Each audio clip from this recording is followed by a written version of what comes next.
Thank you for your patience, ladies and gentlemen. We are now boarding all passengers in all rows. All passengers in all rows, please proceed to gate A8.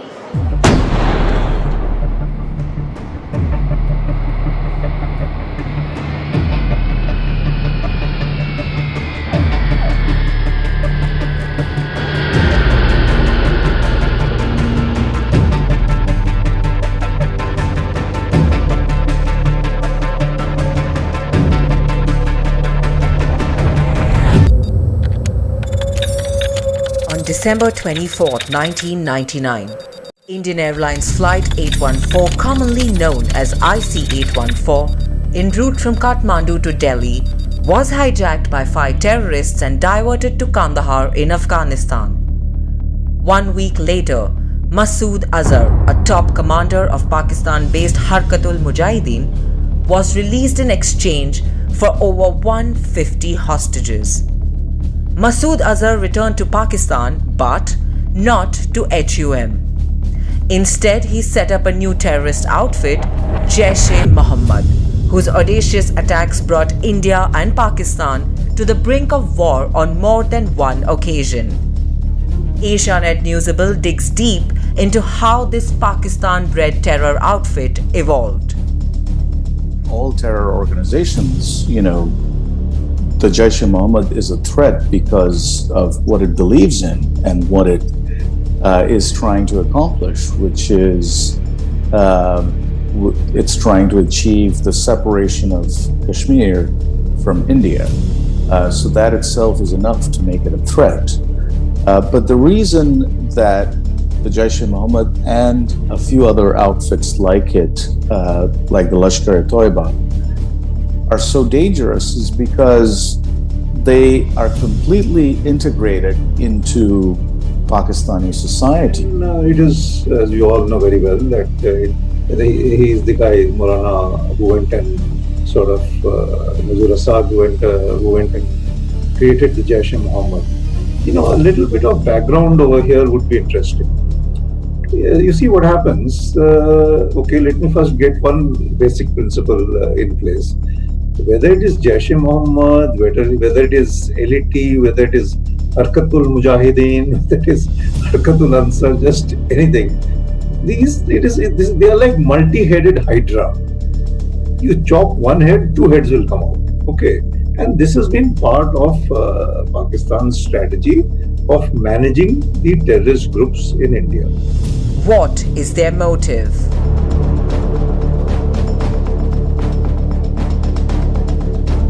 Who are their leaders?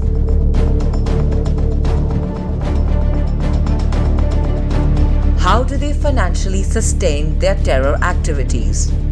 What goes behind their recruitment?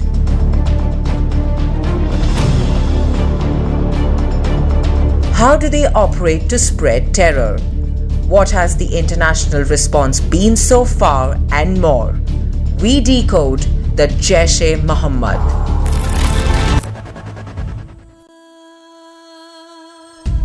On February 14, 2019, 44 CRPF personnel were killed in Jammu and Kashmir's Pulwama district when a local Kashmiri terrorist Adil Dar drove a Tata Sumo packed with explosives in the range of 200 to 350 kilos into a bus that was part of a CRPF convoy of 70 vehicles.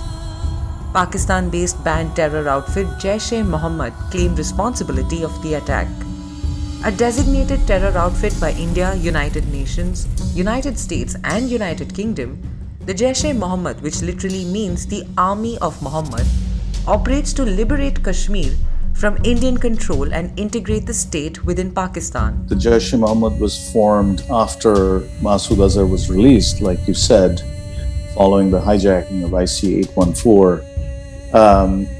And when it started out, it was a relatively small organization, but it had the full backing of the Pakistani ISI, and there were fighters from various countries, but most of them from Pakistan and Afghanistan. And after the success of their first major attack, which was the attack on Indian Parliament in which I believe 5 people were killed. And that attack took place in December of 2001, which is just a few months after the World Trade Center attacks of September 11, 2001. The group basically just got a whole bunch of notoriety, and it was now seen as a major terrorist organization. And they didn't look back after that.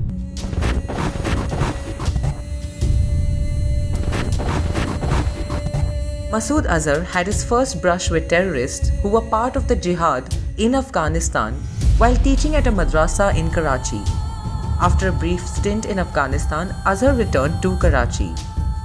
Recognizing his oratory skills, he was appointed head of Harkat-ul-Mujahideen's Department of Motivation. Seen as the terror group's best orator, he rose to become its general secretary. After withdrawal of Russian forces from Afghanistan, HUM focused on Jammu and Kashmir. In February 1994, Azhar entered India on a Portuguese passport, disguised as a businessman to attempt a patch-up between different HUM factions. Harkat's then chief in the valley, Sajjad Afghani, took Azhar to a mosque in South Kashmir to deliver a Friday sermon when their car broke down. They took an auto rickshaw which was stopped by the Indian Army in Anantnag. Both Masood Azhar and Sajjad Afghani were arrested after a brief chase. Azhar's arrest rattled HUM in Pakistan. You see, by about 1998, more or less the situation in Kashmir was coming under control, Situation in Kashmir was coming under control, and that is the time when our Indian Prime Minister, Shri Atal Bihari Vajpayee, he had sort of given the call for peace. If you recall, he had traveled to Lahore in that bus. I think they called it Sada-e-Sarhad. He traveled in that bus with a whole lot of people from multiple, walks of life, backgrounds in India. They traveled and they signed the Lahore Declaration. And behind that, we all know what was happening. Because of the decline in the popular support for the terrorists, so Musharraf, he conceived the Kargil. And soon after that, Kargil happened.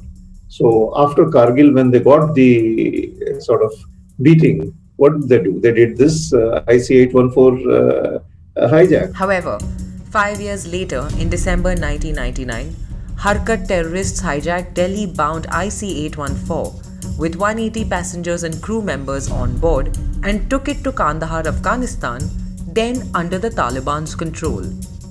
They demanded the release of Masood Azhar, Kashmiri terrorist commander Mushtaq Ahmad Zargar, and Omar Saeed Sheikh.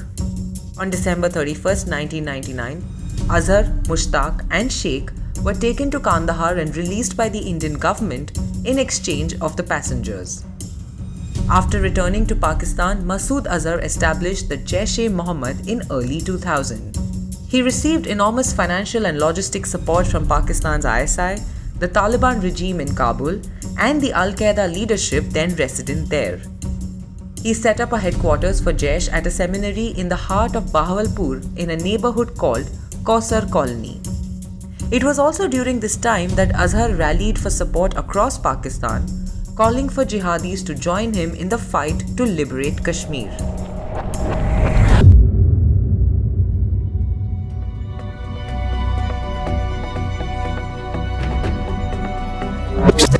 JEM's ideological beliefs extend beyond J&K, with the group calling for the destruction of India, Israel, and the United States of America by waging jihad against the respective nations, which it regards as having violated the rights of Muslim people. The figures on membership numbers for JEM are variable. Media reporting from mid-2019 states there were approximately 56 active JEM members in Jammu and Kashmir. A UN report from May 2020 indicates that Jaish-e-Mohammad has approximately 230 armed fighters co-located with Taliban forces in Afghanistan.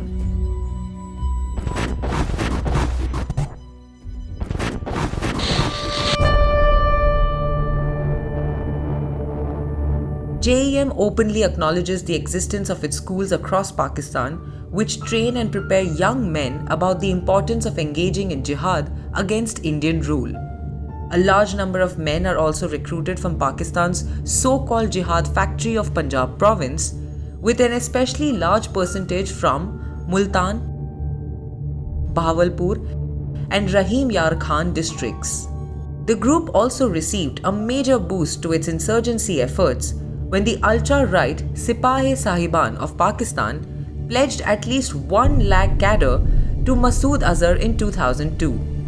The Jaish-e-Mohammad also enjoys the benefit of being associated with the Binori town mosque and more than 8,000 students who learn at the location.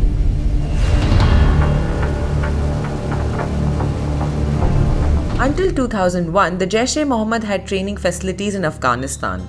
They then reportedly relocated to Balakot in the northwest frontier province, Peshawar, and in parts of Pakistan-occupied Kashmir, namely Muzaffarabad.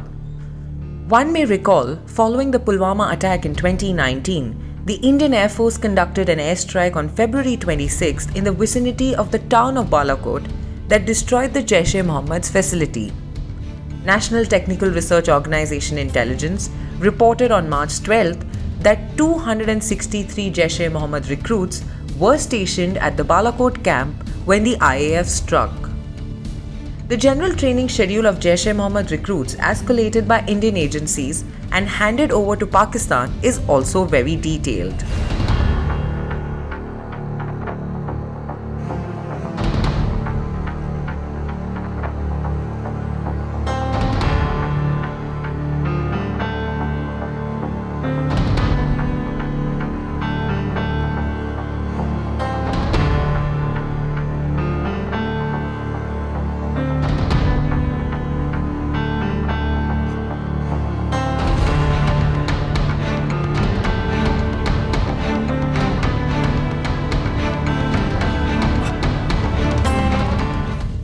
Members of the group are also trained in the use of highly sophisticated weapons, including light and heavy machine guns, assault rifles, mortars, rocket grenades, and improvised explosive devices.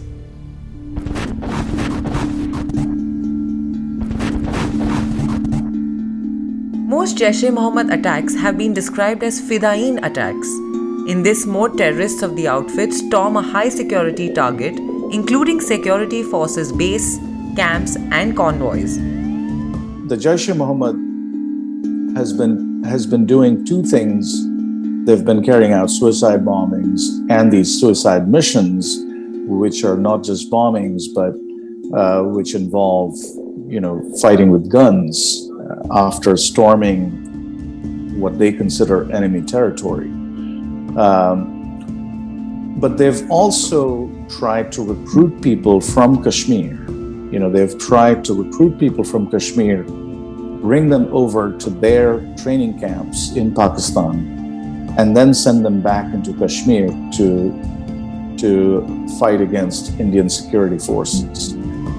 After storming, they either fortify themselves within the target, killing as many security force personnel and civilians as possible before they are killed by retaliatory action. In other cases, they kill and injure as many as possible before attempting to escape.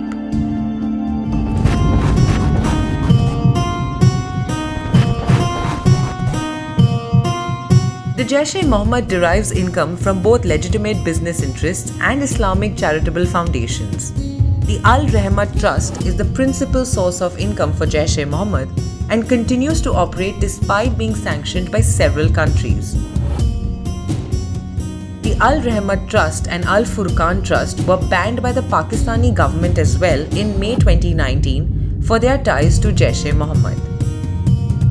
Jaish-e-Mohammed supports over 300 Islamic institutions in Pakistan and gathers donations from attendees at these institutions. Publicly, the donations are stated to provide cash and medicine to students of servants of religious schools and centers, orphans, widows, and those afflicted with disaster, and migrants on the path to God. There is also speculation that the group shares good relations with the Al-Qaeda network, receiving substantial funding from Afghan Arabs and the Taliban. The Indian government has claimed that the group is backed and funded by Pakistan's Inter-Services Intelligence Agency, which has aided the Jaish-e-Mohammed in recruiting and training terrorists, as well as allegedly paying them large sums of money to carry out operations in Kashmir. The ISI continues to support them and continues to provide funding, material resources, training, protection. And when you have the backing of the state, nothing really can touch you as long as you're, within the confines of your country. But of course, that is what India has now tried to change by carrying out the airstrikes that followed the attack in Kashmir.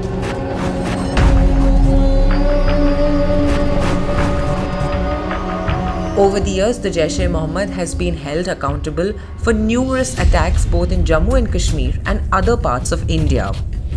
They laid claim to being the pioneer of suicide or Fidain attacks in Jammu and Kashmir when it rammed an explosive-laden vehicle into the gates of the Badami Bagh cantonment area of Srinagar in April 2000. The attack was the first of its kind in the 13-year history of terrorism in the valley and developed a modus operandi of sorts that has continued till date. In October 2001, Jaish-e-Mohammed were responsible for a car bomb targeting the State Assembly building in Srinagar. Following this attack, India, through intense diplomatic efforts and appeal to the international community, got the United Nations list Jaish-e-Mohammed as an international terrorist organization on October 17, 2001. If you see, it happened actually in a sequence of events. 11/9, Twin Towers. So that was a very, very major thing which shook up the whole world. And then the J&K Assembly, and then the Indian Parliament. So all of them, if you recollect, they happened one after the other. So now, if you see, by about October 2001, Jaish-e-Mohammed had actually taken shape. The J&K Assembly attack was done by them. Despite its listing by the UN, Jaish-e-Mohammed gained further worldwide notoriety when it executed the audacious and daring attack on the Indian Parliament along with the Lashkar-e-Taiba on December 13, 2001. In response, apart from taking recourse to a full-might military mobilization during Operation Parakram, India also mounted intense diplomatic campaign against Pakistan-sponsored trans-border terrorism. This led to the United States designating Jaish-e-Mohammed as a foreign terrorist organization along with the Lashkar-e-Taiba on December 26, 2001. In January 2002, Wall Street journalist Daniel Pearl was abducted by Jaish-e-Mohammed members in Karachi, making international news. He was beheaded several weeks after his abduction.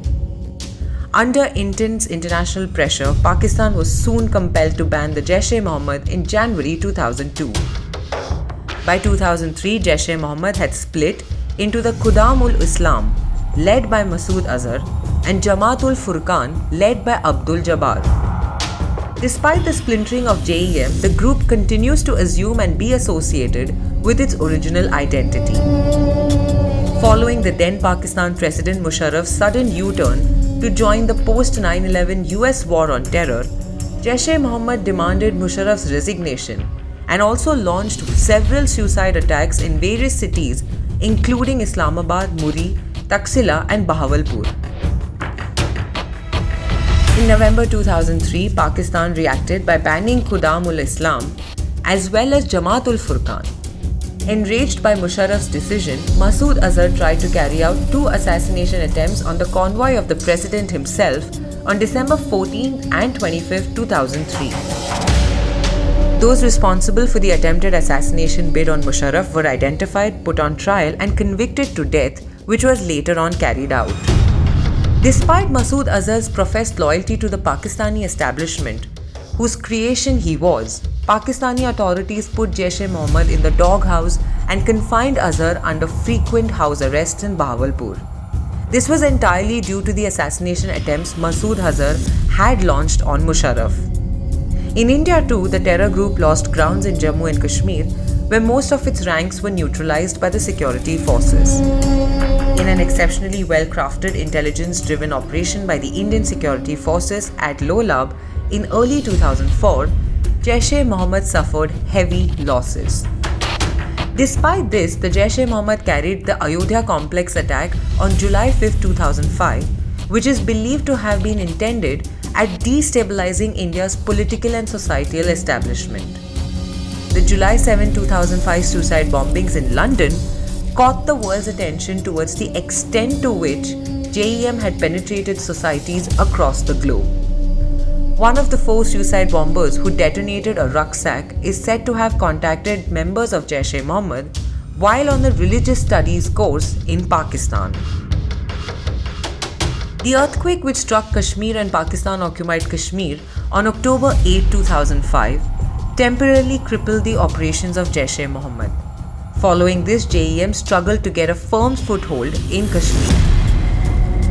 At this juncture, Hafiz Saeed and his Lashkar-e-Taiba reasserted its primacy in India-centric operations. LET also enjoyed greater patronage from Pakistani military establishment.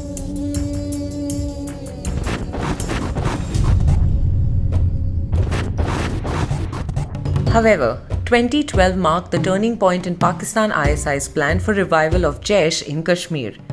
Even though the Jaish-e-Mohammed chief Masud Azar was proscribed by the United Nations and the United States, Pakistan's state machinery continued protecting the group. Masud Azar freely operated in his hometown Bahawalpur in southern Punjab. Masud Azar's resurfacing on the political landscape of Pakistan since 2014 and its venomous campaigning, full of fiery speeches calling for more attacks on India and the United States, stands testimony to it. Major attacks such as the one on CRPF camp in Kandahar area in July 2015, followed by an attack on the army camp in November 2015, marked the revival of Jaish in the Kashmir Valley. The year 2016 began with the Pathankot terror attack in January, followed by the September 18 Uri attack, which killed 21 Jawans and injured 19 in what was deemed as the deadliest attack on security forces in Kashmir in 2 decades. In response, India launched a diplomatic offensive, trying to isolate Pakistan in the world community. On September 28, it declared that it carried out surgical strikes on terror launch pads in Pakistan's administered Kashmir. The claim was, however, denied by Pakistan. I would not like to single out Jaish-e-Mohammed as an independent entity for arriving at any, shall we say, distinct threat perception, so to speak. Okay, they are going through their ups and downs. They have taken the beating, and they are continuing some places directly, some places in combination, and so on and so forth. That having been said, here I'm quite tempted to quote Hussain Haqqani, who says very categorically that, okay, Pakistan military may call Kashmir as the core issue, but the whole thing is driven by a much deeper fear of India. The fundamental issue or the fundamental threat perception, which I quoted Hussain Haqqani, that fundamental has not changed. So if that fundamental has not changed, I do not think we should, straight away even suggest that threat from any of the terrorist groups has come down, or so to speak. Okay, depending on how our security forces are conducting their operations, the incidents reduce. But does it eliminate the threat? The answer is no.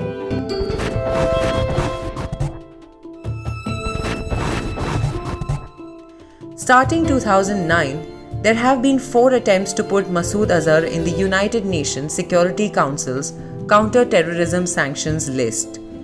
All the attempts were vetoed by China, citing lack of evidence.